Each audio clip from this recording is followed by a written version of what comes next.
Maine Women's Fund has basically an inch of expertise. So we really understand what's happening around the whole state in all 6 areas that we fund in.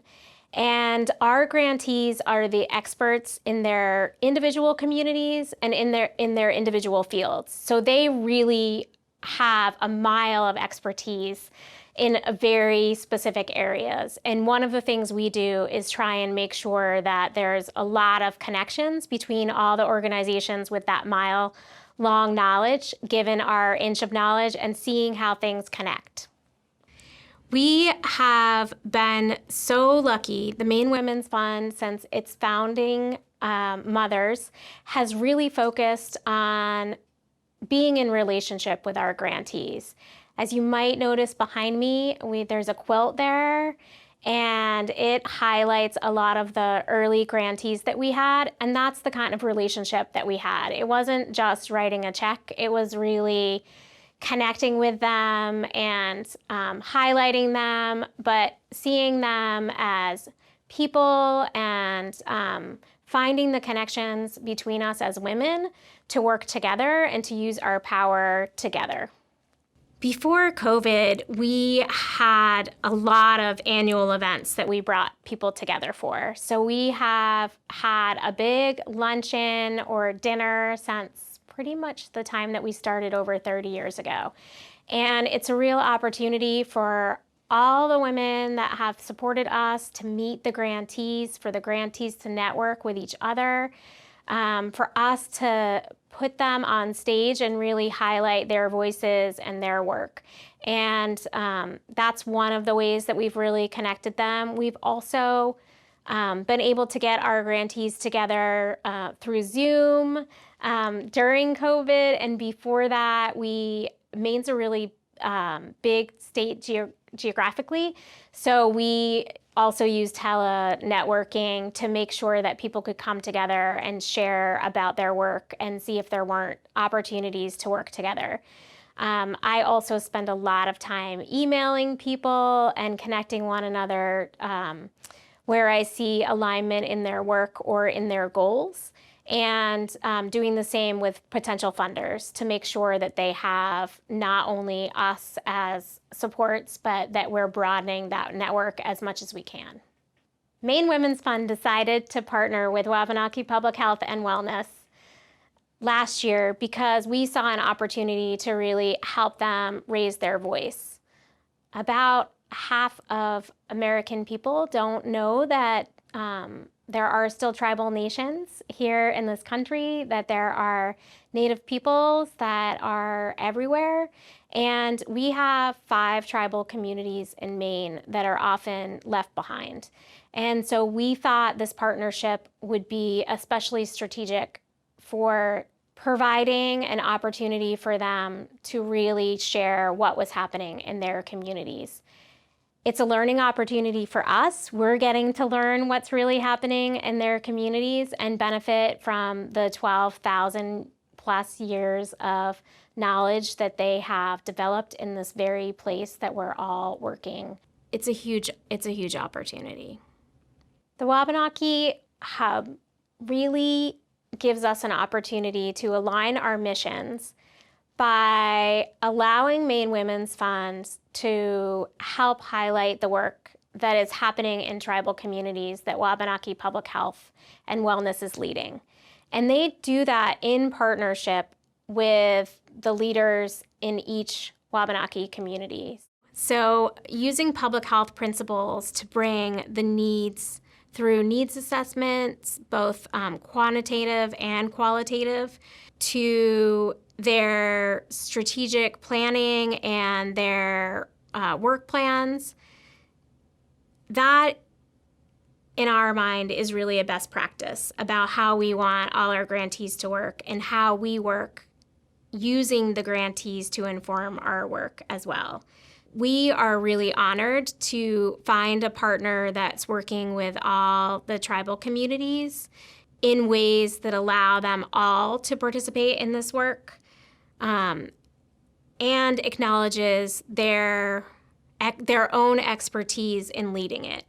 I was saying earlier that we really believe people in the community are the experts. And it is very vital that we recognize that members of the tribal communities are the experts in their own community. And Wabanaki Public Health and Wellness has an expertise where they really know and hear from the voices of each of the tribal communities to inform their work. And their work is entirely developed around what is needed in the community, which is what we see as best practice. The Maine Women's Fund has absolutely been able to really expand and further our mission by participating in this economic mobility hub. We have had the amazing opportunity to learn from women all over the country that have a really deep knowledge of the women in their communities and what their needs are. And to be able to learn where we have similarities and where we have differences is very powerful. And the Women's Funding Network has also convened us together and allowed us to have policy conversations and narrative change conversations in ways that really amplify our power as a group. Maine Women's Fund was able to leverage this funding by taking the story of our collaboration with Wabanaki Public Health and sharing it and helping others to engage in conversations around what racial justice might look like and the power of women standing together across races. Being part of this program with Women's Funding Network gave us access to capital that has allowed us to run our operations. And it has also allowed us to connect to a national cohort of other women's funds with expertise that we are constantly learning from. And it's allowed us to participate in the development of how we move forward as a group to be more impactful in our work. We really hope to stick by Wabanaki Public Health and Wellness as they develop and lead the hub for years moving forward. The tribal communities across this nation have not generally had good relations with non-Native people, and non-Native people have not generally stuck by them. So that's a really important part of this work. In addition, we hope that it will be a model for other folks to think about replicating, and also that the values that are so prevalent and such a part of the way of seeing of tribal communities can be shared with all of us. Because for 12,000 years, they were able to live with economic security and prosperity in a way that power and resources were much better shared. I am thrilled to see Wabanaki Public Health and Wellness be able to create and bring to life generations of work towards a healthier community. And for them, that includes a focus on substance use. And they have been able to really develop a whole program to address that with many different components. Their wish to address substance use has been talked about for generations. When I started working with Lisa 10 years ago, she and all the other women that I was working with had identified this as a primary need in their community. Wabanaki Public Health and Wellness is in the process of opening a number of recovery centers and a whole kind of recovery system that includes support for families, including childcare. It includes regular communication with each of the tribal community's leaders, and a lot of community input as to what kind of services they'll be providing and how those services will be provided to tribal members and to other Native people living in the state of Maine. Maine has one of the highest deaths from substance use right now, and the tribal communities experience substance use at twice the average for non-Native people. So they are really focused on making sure that programs that support recovery are up and running. During COVID, we've seen a huge doubling of deaths from mostly opioid addiction. And you might ask, what does that have to do with economic mobility?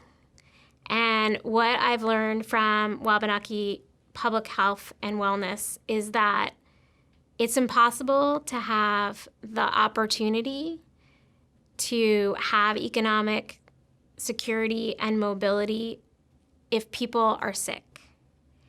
So that is a baseline for them that they are working from.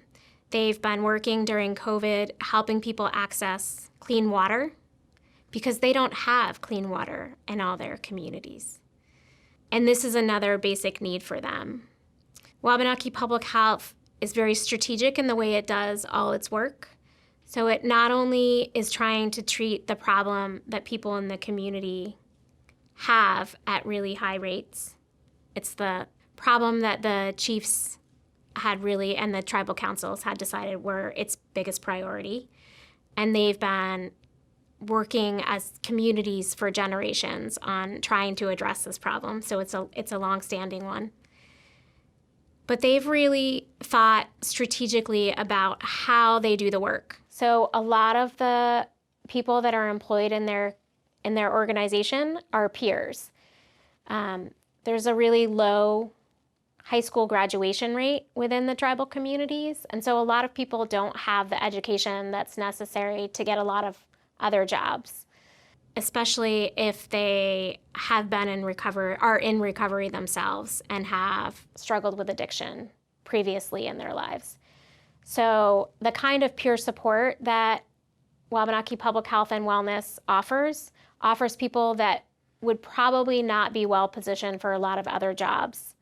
Huge economic opportunity. During this economic mobility hub, they have doubled in size because they have been using every opportunity that they have to not only create healing in their communities, but to do it with community members, as many as possible, so that they become one of the largest employers in the tribal communities. And that's all of them. And they're located very far apart. So in Maine, it can take 5 hours to drive from one tribal community to another. So the fact that they're creating an opportunity that all people from all the tribes can participate in is incredible. And they're doing it with a lens of supporting the people that would have the least opportunity to get other jobs in the community. Wabanaki Public Health and Wellness is an expert in evaluation, both qualitative and quantitative. And it has been really powerful for us to work with a team of evaluators working on all the hubs to really talk to them about the power of the process that we have been participating in this year. And I grabbed these at the last meeting that I was at with Wabanaki Public Health, and these are all community needs assessments that they do on an ongoing basis. So their work is exceptionally well evaluated, but they made a point when we were developing the application that they wanted to focus entirely on process for this first year of the hub, because they wanted to make sure that they heard from everyone's voice as they move forward with initiatives to really help with economic mobility within their communities. Investing in Wabanaki Public Health and the tribal communities allows all of us to learn from the expertise that they have, not only of the needs in their own communities, but of all the needs that we all have in our communities. And it allows them to bring their unique perspective and way of seeing to solving those problems. They have just built an entire plan for many recovery centers. And the plan is not to only serve tribal members. They know that those same supports, the water, the land, the trees, are things that support all of us. And so they have built into their plan the eventual expansion to providing services to non-Native people, because they know that there are wait lists for every kind of substance use and mental health service in the state of Maine. Participating in the Economic Mobility Hub cohort has broadened our understanding of what's possible for women and girls, what other women's funds are doing, and what we could do. And it's really allowed us to leverage the expertise we have here in Maine, just knowing what's happening in our communities and bring that to a national dialogue. I'm also really proud of our partnership with Wabanaki Public Health and Wellness, because it's been allowing us to bring a tribal voice into this national cohort, because we're the only group that's specifically focused on the needs of women and girls in those communities. I feel like women's funds are the best creators of social change, because they have never been able to invest in patriarchal structures, because those structures have always excluded women. And I think that our partnership with Wabanaki Public Health and Wellness is allowing us to take that to the next level. Those are matriarchal communities, so it's not only choosing not to invest in the patriarchy, but it's choosing to invest in the matriarchy. I think my board sometimes is like, enough talk about the patriarchy, and I was like, it's true, it's just structural issues. Unrestricted funds are so important and so powerful as a tool for women's funds and their own grantees, because it allows us all to do what we need to do and we know is most important. And it doesn't put the funder in a position where they're encouraging certain behavior that may not be what's best for the community or the women and girls in those communities. Much like the Women's Funding Network, Maine Women's Fund provides operating support or project support, whatever that grantee applies for and prefers and needs. We help amplify their voices by connecting them to other similarly aligned organizations. We connect them to other women who are supporting similar work, to other funders that are supporting similar work, and we give them opportunities to really learn from each other, which is something that I have really felt very grateful for the Women's Funding Network for doing for all the women's funds that have been participating not only in this hub network, but in all of their events and convenings. The Women's Funding Network has supported my role in our hub, specifically by giving me the time to help our hub really get connected to other funders and other leaders around the state. So we have been working really hard to make sure that Wabanaki voices are heard in all kinds of venues, most of them on Zoom these days, but we've really been trying to make sure that there aren't people that don't know about the Wabanaki communities in Maine anymore. Highlighting their voices, highlighting their experiences, and to share the learnings that we had from them.